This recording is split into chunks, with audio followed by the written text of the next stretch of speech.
Are Shadow Walkers any good in patch 6.1.3? It's great we have the Shadow Warriors for a direct comparison, but this is the not Alith Anar video, how the unit can be used for all... Oh, wait, I can't do that because the building that's the only source of them is exclusive to his faction. Confederating him isn't even good enough. I'll mention his boosts a little after the stat and tech stuff. It's not like they're dog food for other lords, but that's under his faction anyway.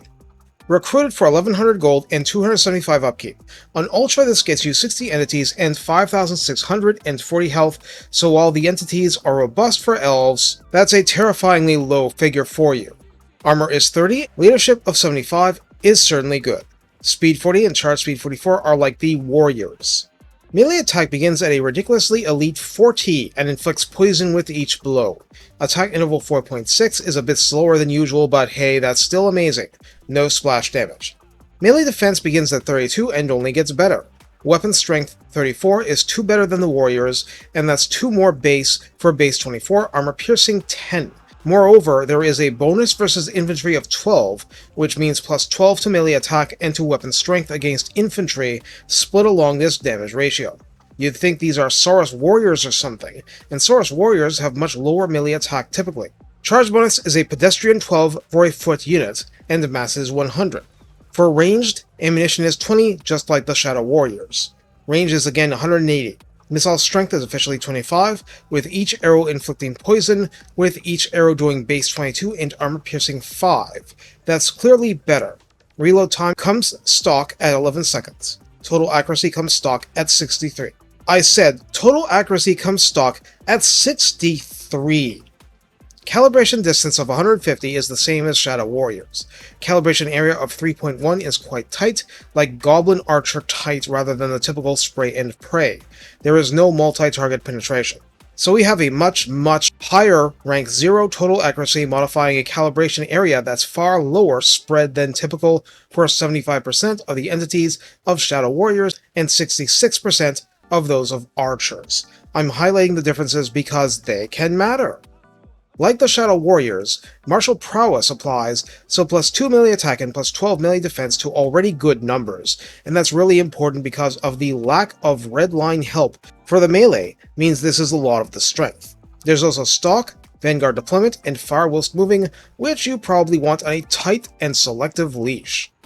In the redline skills, Shadow Walkers fall under Bowmaster, so at 3 pips plus 20% ammunition and 8% reload time reduction, at rank 7 favorable wins grants plus 10 armor plus 12% missile strength and 15% missile resistance. In the tech tree, it's a mirror image of the Shadow Walkers version. Trumpeters adds 5% speed, and that's not trivial on a real skirmisher.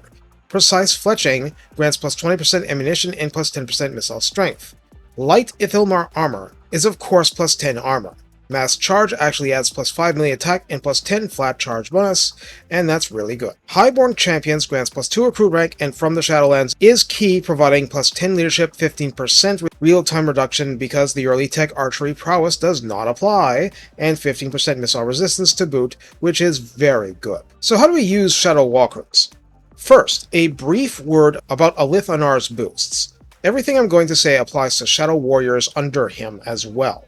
His personal army feels them at minus 50% upkeep, so the enduring cost is far less.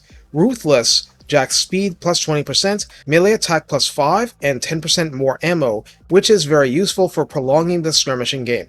When you control the ranges, you run out of ammo a lot faster. It's just how it is. Renegade will increase general missile strength and will affect all armies faction-wide, up to plus 12%, so that's a benefit just by confederating. So that's all, but it's quite a lot. Poison is a huge help to your forces overall, not least because it debuffs enemy ranged damage, so Dark Shards will do less damage when poisoned, and that matters. Poison arrows on the way in against something much like Dark Shards, then destroying a 90 entity unit with a 60 entity special forces unit in melee, then moving on to the next prey, is completely viable.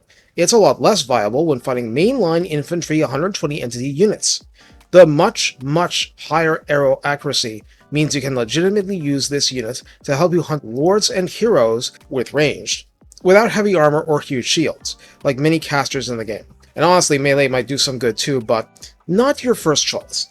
That is to say, you probably want to take a few key units to try and do the job of hero hunting and leave blanketing entire armies to archers. This is my response to those who say you should never replace your entire army's archers with shadow walkers unless you're Alith Anar, and, well, only Alith Anar can, but that's not really the point. It doesn't mean you should have none, exactly because poison is good stuff. Goblin archers are fine.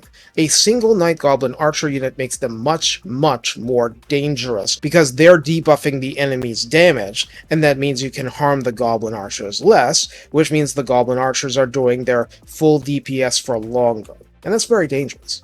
The rest is a matter of skill, knack, and practice. Stalked skirmishing, with this kind of range and accuracy, can get you far, but there's also a lot of opportunity for waste, especially in forested environments. This is why you want to work with your army and manipulate the enemy into making mistakes. It's not simply a matter of the unit winning on its own, it's the unit's very high ability to bait units into bad positions.